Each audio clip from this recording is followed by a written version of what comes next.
Come on, Bullet. Let's go find this kid.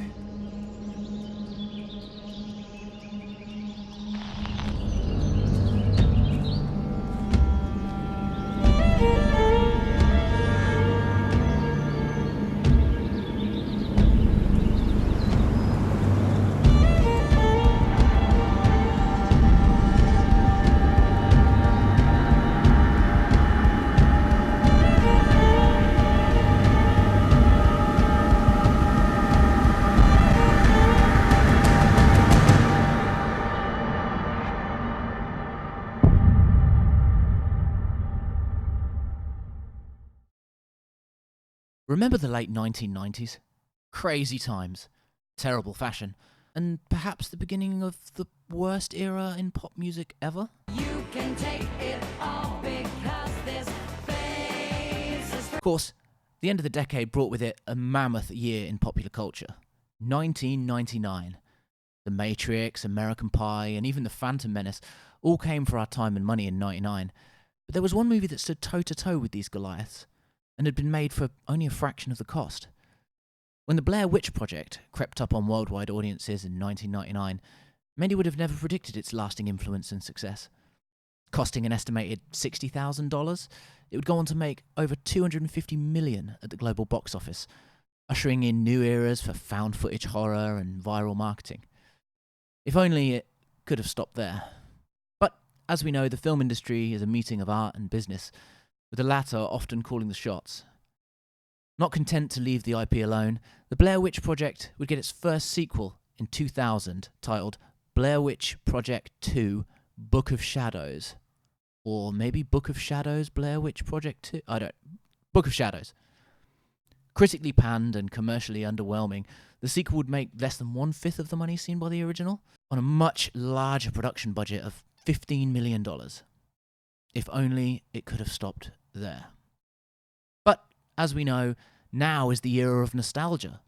Star Wars, Blade Runner, Terminator, even Twin Peaks have all seen soft reboots in the past 5 years, and that's just a few examples.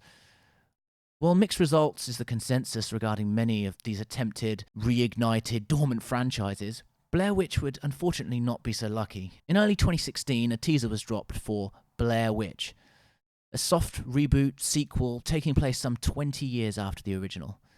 Directed by Adam Wingard and written by his longtime collaborator Simon Barrett, Blair Witch would ignore Book of Shadows in an attempt to continue as a sequel to only the original.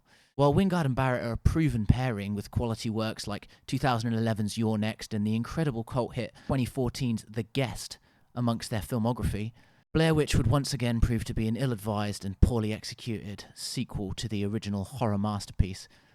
While technically it was commercially viable, reportedly making around $45 million at the box office on only a $5 million production budget, it was critically panned and remains generally divisive among fans, many of whom criticised its lack of subtlety and half-baked ideas, as well as its messy narrative. Now, I know what you're thinking. I clicked on a game review. This dude's been talking about movies for the last 5 minutes. However, my seemingly pointless diatribe will all make sense in due time. You see, flash forward to E3 2019 and bang, a new Blair Witch game is announced, much to the shock and mild confusion of those watching. Developed by Polish developer Blobber, I think it's Bloober. I'm going with Bloober team. Perhaps best known for titles like Layers of Fear 1 and 2 and The Observer. The game was said to be a first-person survival horror set in 1996, 2 years after the original movie. Now, I know what you're thinking.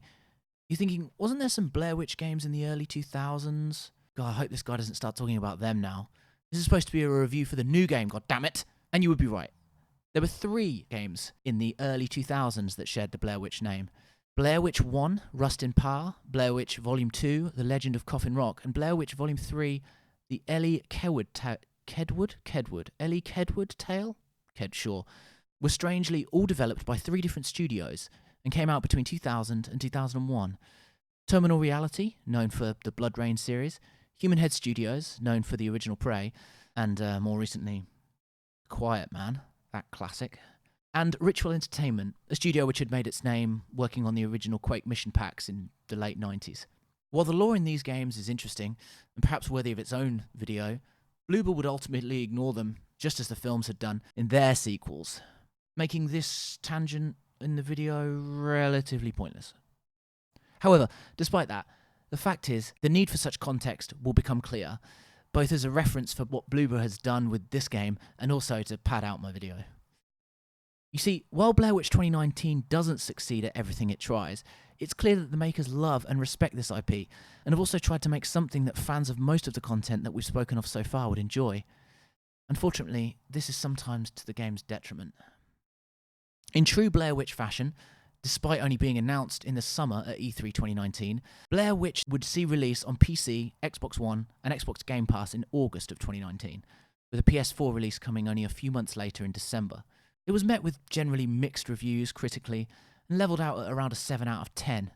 Not bad considering the critical panning the franchise had seen in recent years. The game revolves around Ellis Lynch, a former army veteran and police officer, who along with his pet dog, Bullet, joined the search in the infamous Black Hills Woods for a missing 9-year-old boy named Peter Shannon. While I'll save any further plot details for the post-spoiler warning section of this video, it's safe to say that things are not what they initially appear and spooky goings-on are afoot. What I can say before spoilers is that regardless of its problems, this game nails the atmosphere of the first movie, especially in its first half. Walking around the woods, regardless of the time of day, carries with it an air of terror and fear that hangs oppressively in the air. Such praise can only be reinforced in the nighttime sections, when the distant trees fade into existence and your flashlight only stretches so far into the unknown. It's easy to give in to fear and reminisce about what had made the original movie so scary all those years ago. Unfortunately, as was the case with Bloober's other titles, particularly the Layers of Fear series, the atmosphere begins to dissipate as threats reveal themselves to the player and expectations or gamified mechanics overtake a genuine fear of the unknown.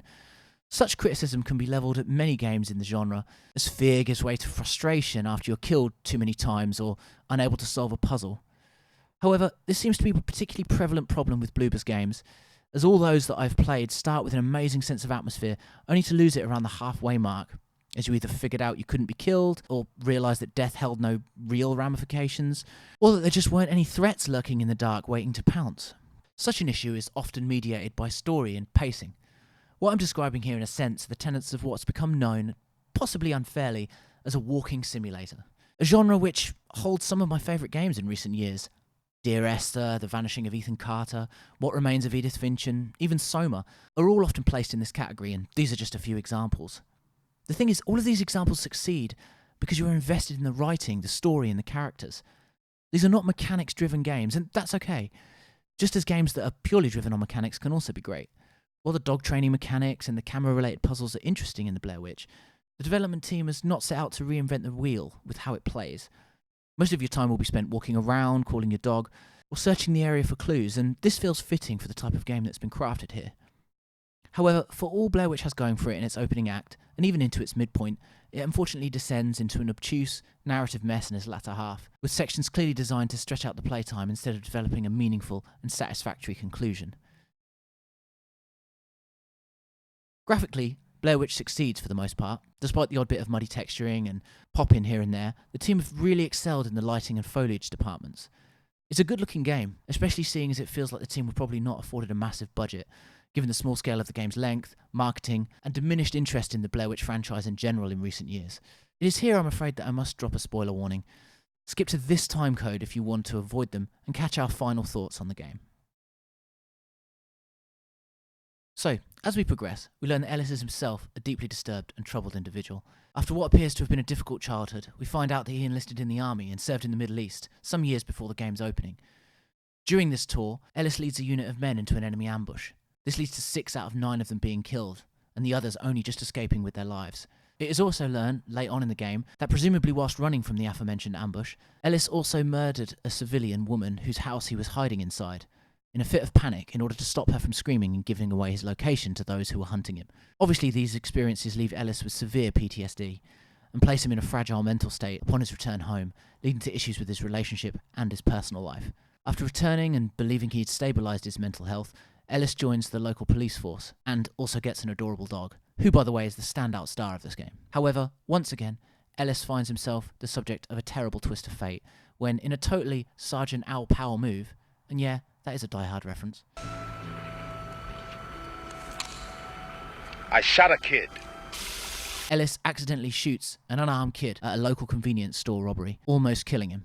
Such events result in a seemingly indefinite compassionate leave situation for Ellis from the police force, and he once again begins to experience PTSD. It also turns out that Peter, the little boy lost in the woods, is the brother of the boy who Ellis shot at the convenience store, giving Ellis motivation for finding Peter as a means of redemption for almost killing his brother. All of this is told to the player slowly as Ellis searches for Peter and experiences warped flashbacks of these events, many of which blend reality with memory. While the exposition is a little back-heavy, coming in several larger dumps in the late game, the first half has a great thing going on. You're constantly wondering if there's something supernatural at work in these woods, or if you're just a broken man losing his mind lost in the wilderness. It's at this point, when you're questioning the very nature of the reality that is being shown to you, that Blair Witch is truly at its best.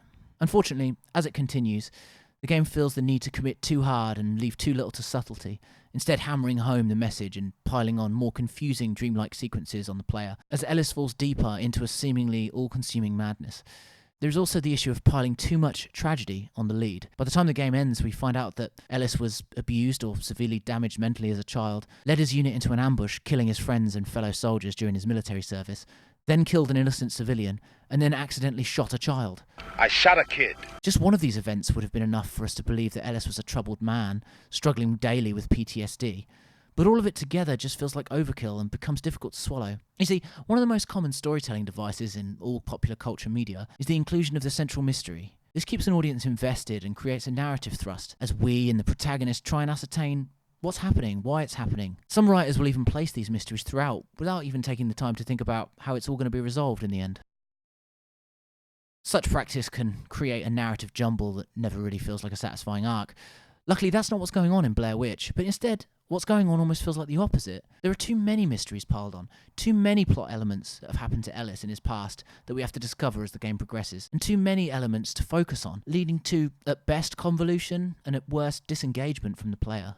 As the game continues, it also leaves behind the subtlety of its early half, instead opting to commit to the supernatural elements only hinted at in the original 1999 movie. This is also to its detriment, as it contributes to the dissipation of subtlety that has up until now been so carefully balanced. Such elements coincide with the introduction of an antagonist and several frustrating sections involving him and his master plan. One particular section in which the player must walk around the famous, dilapidated house from the conclusion of both the original film and its 2016 sequel goes on way too long, and in the end becomes an excuse for weird visuals over coherent storytelling. Unfortunately, this and several other parts towards the late game feel like they are just there to pad time. While Blair Witch only clocks in at around 6 to 7 hours and has multiple endings and collectibles for replay value, it would have been much better as a tighter, shorter experience, allowing it to maintain its tension and atmosphere throughout, instead of descending into a bit of a slog in its latter half. Such developments also make the player lose connection with the game's protagonist, whose motivations become less clear, eventually leading to no real satisfying arc for his character, regardless of which ending you get.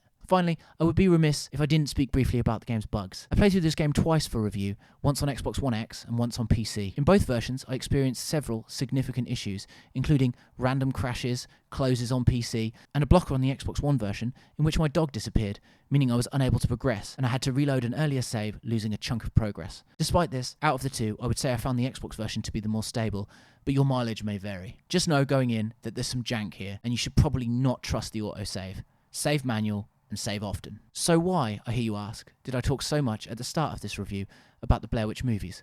Well, it feels to me like Bloober Team's Blair Witch is a game of two halves. The first feels like an interesting sequel to the 1999 classic, The Blair Witch Project, sharing the subtlety and intrigue that made it so engrossing to so many. The second feels like a prequel to 2016's Blair Witch, with its lack of subtlety, weird half-baked ideas, and incoherent character motivations. In a sense, Bloober does bridge the gap between the two movies well, and the game will possibly appeal to fans of either in one way or another. But as one of the many who was disappointed with the 2016 sequel, I can't help but see Bloober's Blair Witch as somewhat of a microcosm for the franchise as a whole. Something that started out as an interesting, psychological, low-key, subtle horror, but has since descended into unsubtlety and boring incoherence through being overworked and overdeveloped. Still, regardless, most Blair Witch fans will find something to like here, and it's worth a look, especially if you have Game Pass. And hey, at least it's better than Book of Shadows, right? Believe in the Blair Witch, then why the hell did you bother to come? I thought the movie was cool.